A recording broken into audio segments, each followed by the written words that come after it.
All right. Damn, let's get to it. Let's get to it. So, lease purchase, do's and don'ts. We're going to make it short and sweet, man. A lot of people say, oh, man, a lot of y'all did lease purchases, and then now we want to go do lease purchases, and y'all sit here and talk so much crap about doing lease purchase. So, pretty much, lease purchase, do's and don'ts. So, first thing we're going to do do's, we're going to do don'ts, and then we're going to do common sense, right? So, first thing, when you do a lease purchase, man, you need to do your numbers. You need to know the average of what the truck is going to make. You need to know your expenses. Find out if the company got fuel cards, if they got discounts on the fuels, even though they have a fuel card. If you're running spot market freight, if you're running dedicated freight, if they got direct customers. These are things you need to find out before you decide to do a lease purchase. So most people think like, oh, I'm going to go do a lease purchase. I'm going to go run it up real quick, and then, hey, I'm a dip. And that tends to be the smart way to go around it, right? Now, there are some good lease purchases out there, but it has to fit your needs. So when you decide to do a lease purchase, man, you can't go in and half-ass it. You can't go in and be like, oh, I want to be home every weekend. I want to be home every other day. You're probably not going to make it. You need to have an end goal. What is your end goal? Some lease purchases are, the best lease purchases are probably 2 years or less. A lot of times you can probably suck it up, put up with whatever bull crap they're going to offer you and hope they don't terminate you before the lease is over. You got some leases that are 6, 7, 8 years, man. It just depends on what truck, what you're hauling, what company. So that's the first thing you need to do. You need to have a plan. Second, you need to make sure that the lease makes sense. Now, you obviously want a lease that has the least amount of expenses. So any lease company that's charging you cargo insurance, you're already being overcharged. That should be covered by them. But, you got some lease purchase companies that they relate all the costs to the driver. They're going to tell you you're owner operator.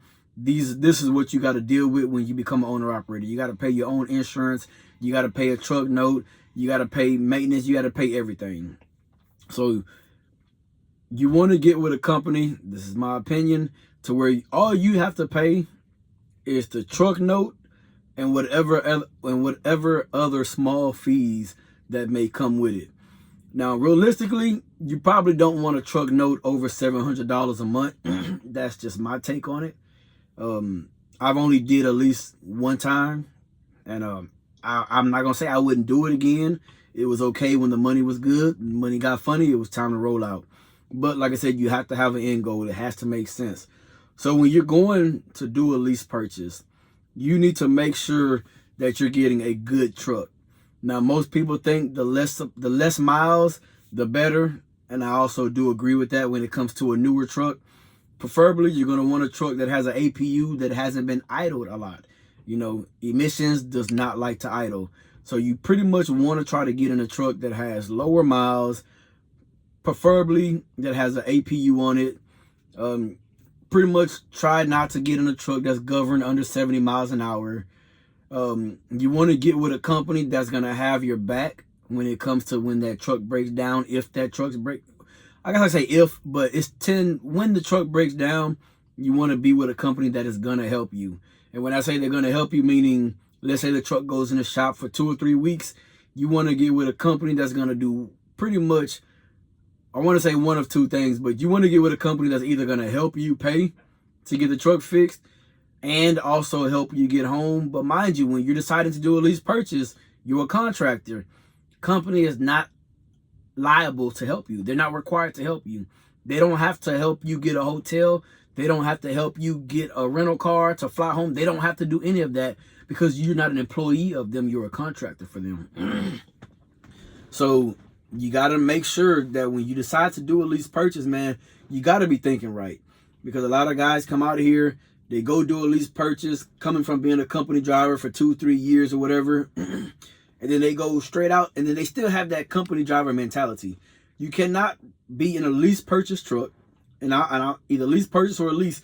You cannot be in a truck like that with a company driver mentality, because once you get to the point to where you're making a percentage of the load, you're not trying to be out here running all these miles. 3,000 and 4,000 miles, you shouldn't be trying to do that, especially if you're getting paid a percentage. But I understand the rates are shitty. You got to do more loads. It is what it is, right? We're talking common sense here. So when it comes down to the company, you want to try to get with a company that's going to help fix the truck. That, you know, hey, man, I don't have the money for this or for that. Or even if you have the money, you just don't want to put the money into it. You know, when I was in my lease truck, I didn't want to put any money in that truck. You know, anytime something happened, I wanted the company to pay for it. Now, once my account was stacked 30, 40, then fuck it. I wasn't tripping on paying 5, 6, 7,000, putting the truck in the shop for a month. That was just me. Oh, excuse me. Like I said, get with your company that's going to help you out. You want to get with a company that has dedicated freight, some type of customer. If they're running off the spot market, I mean, I'm not going to say you're setting yourself up to fail, but you're setting yourself up to fail.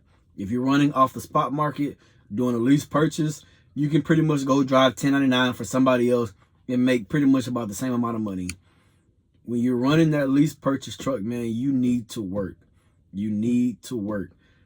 For me, what worked the best for me, 4 weeks out, a week and a half home off. That was the best thing that worked for me. I got 4 consecutive weeks of checks. If you don't believe me, you can go back to my old videos when I actually posted pay stubs. I do have a video when I was in my lease truck in the same company I was with. I was a 1099 company driver. I showed you 4 consecutive weeks of me being in the company truck. I showed you 4 consecutive weeks of me being in that lease truck. And the type of person that I am, my money was consistent and I ran my butt off. So also, when you get in that lease truck, man, you have to work smart. You need to run your clock. Like, you can't be out here working, like, let's say you get your hours back at 8 o'clock and then you shut down at 3 o'clock in the evening just to get parking. You're not going to make money. Company drivers do that stuff and they complain about not making money. You get in that lease truck, you can't be doing that. You need to be out there trying to get to the money. Don'ts. One thing I've never understood about truck drivers, man, is the ones that don't make it home for the holidays. I've never understood that. I've been driving OTR started over the road in 2020. I didn't miss any of my kids' birthdays. I didn't miss any holidays. Man, you know the dates already ahead of time. Christmas is the same day every year. Thanksgiving is the same day every year. Your kids' birthdays, your family members' birthdays, whoever, the same day every year. You have no reason to be out here and missing these days, man. It doesn't make sense to me. Christmas, New Year's, Thanksgiving, holidays, other holidays, birthdays, 4th of July, whatever, you shouldn't be missing them. You need to know how to run yourself to where you can be home for them days, man.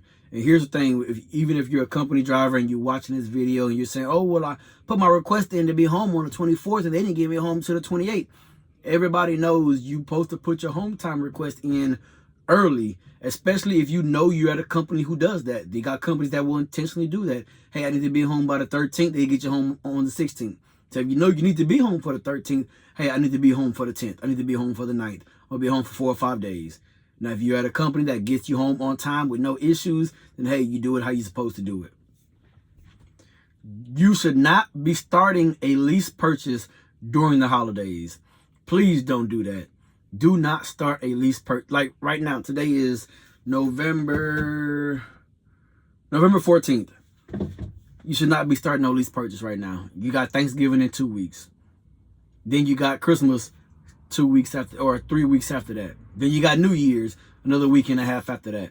You should not be starting a lease purchase towards the end of the year. Especially where you have multiple holidays coming up. Just like whenever you're switching companies. If your money ain't right, you should not be switching companies at the end of the year. Just don't do it. It don't make sense. If your money right, you sitting on a couple thigh miles, hey, do what you got to do. It's understandable. But when it comes to lease purchase, man, it has to make sense. If you're in a lease purchase that's $1,000 a week, that's just a truck note, not including your expenses and stuff. You're in a lease purchase, $1,000 a week. Let's say 5-year lease purchase, brand new truck, spanking brand new. You get to pull the plastic off the seats and stuff. If you know you have a family at home, you have a wife, you have kids, you tend to have family emergencies, somebody's sick, or you're just tired of being over the road, doing a 5-year lease purchase does not make sense. It doesn't even make sense for you to do it. You're going to go in there, you're going to get tired, you're going to get worn out, and you're going to end up not completing it. So now, once you've decided, like, all right, hey, I'm going to go with this company, once again, you have to make a goal. What is the end goal? What are you actually planning to finish off this lease? Are you planning to do this lease to stack money and buy your own truck, whether it be cash or finance? Mind you, I'm a cash guy. That's my preference. My preference is not your preference, because what works for me might not work for you. Y'all see, I'm sitting in my Pete right now, 579.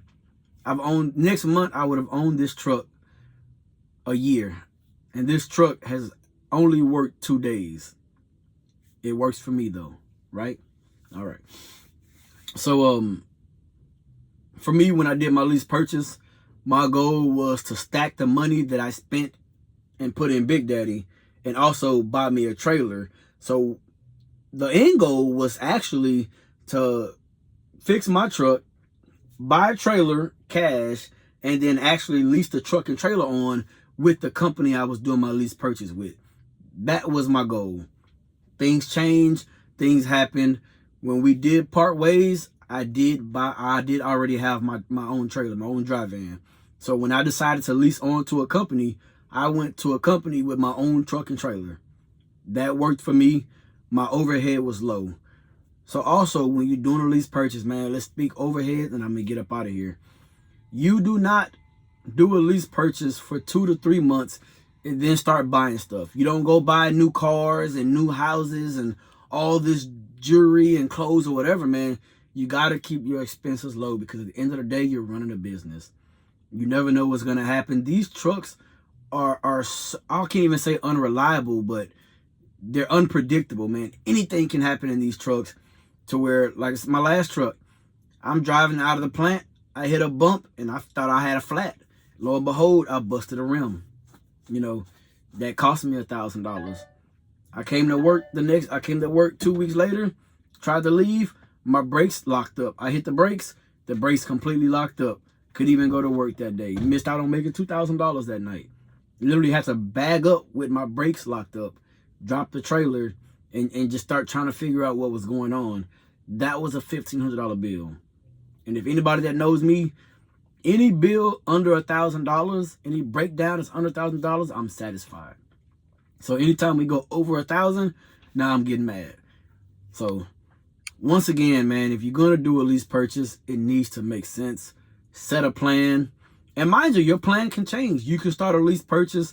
Let's say you start a 4-year lease purchase. Your goal is to be there a year, stack your money, buy your own truck, finance, fix your credit, whatever you decide you're going to do. You might end up being there 2 years and say, man, I'm already halfway through it. Might as well go and finish the next 2 years and just own this truck. I already know what's in it. It ain't been, a money pit for me. If the plan can change. My original plan in trucking was to drive OTR 6 months for Schneider, 6 months for Trans Am or K&B, because they both had the guarantee pay for 6 months experience or more. And then after that, the plan was originally to go to Landstar. Now I'm sitting over here hauling tankers, man, and I don't see myself going anywhere else. And now I have 2 trucks at this company now hauling tankers. So it works for me. Like I said, the plan can change. It just has to make sense. So I'm going to reiterate what I said. Let me get up off of here. If you're going to do a lease purchase, make sure it makes sense. That's the big thing. It has to make sense. If you have to lie about what's going on with the company, it's not making sense. You want to try to get you a truck that has pretty low miles. You want your deductions to be as minimal as possible. I definitely would not recommend a lease purchase where you're doing a trailer note, a truck note, plus cargo insurance. Like, that's just going to be too much. Because a truck going to be $600, $700, $800. Trailer's going to be $300, $400. Cargo insurance is usually $300 to $350 a week. That's just too much going on right there. You're already setting yourself up to where your first couple loads, you're doing them for free. Lower mileage truck, preferably one that has if it has a warranty, hey, go for it. But preferably one that has an APU on it. Try not to be governed less than 70 miles per hour. You want to try to get with a company that has dedicated or customer freight. and he needs to make sure it fits your needs. That company, that lease purchase needs to fit your needs. Do not get with a lease purchase company that has multiple deductions. I'm talking, if your deductions are over $1,000 a week, you're already gonna be starting out bad. Do not get with a lease purchase company. Try not to get with a company that won't help you if the truck breaks down. If you have personal expenses, not personal expenses, if you have personal issues and need to get home, you want to try to get with somebody that's going to be understanding. But you also need to remember, you need to do your job. You need to work. You need to run that truck. Use that truck as a tool. If you want to pay it off, that's fine. That's you. It has to make sense. Do not start a lease purchase towards the end of the year or during the holiday seasons, man. Granted, some people might say, oh man, but you know, you're gonna have all these Amazons and this and that. Yeah, the likeliness of you getting on it is probably slim to none, unless the company you're with or doing a lease purchase with already has a contract with them. They got something set up to where you're going to make some money, because it's not guaranteed, man. Trucking is not guaranteed. There's no guaranteed money out here. You just have to pick the right division you get into, and most of the time you're probably either doing flatbed, dry van, or reefer. Not too many people coming out here doing lease purchase on tankers. Not too many people doing lease purchase on RGNs and oversized and heavy hauls and stuff. I'm not saying it's out there. It probably is. I just don't know anybody that's really doing it, you know. So when it comes down to it, man, you have to use your head. Don't be afraid to talk to people and ask questions.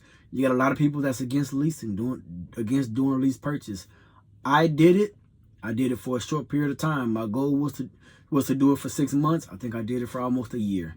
You know, it worked for me. I was able to buy my own trailer. I was able to fix my truck. Still had some money stacked up, and it worked for me. When I did my lease purchase 4 weeks out at a time, come home for a week and a half, back out for 4.5 weeks, come home for a week and a half.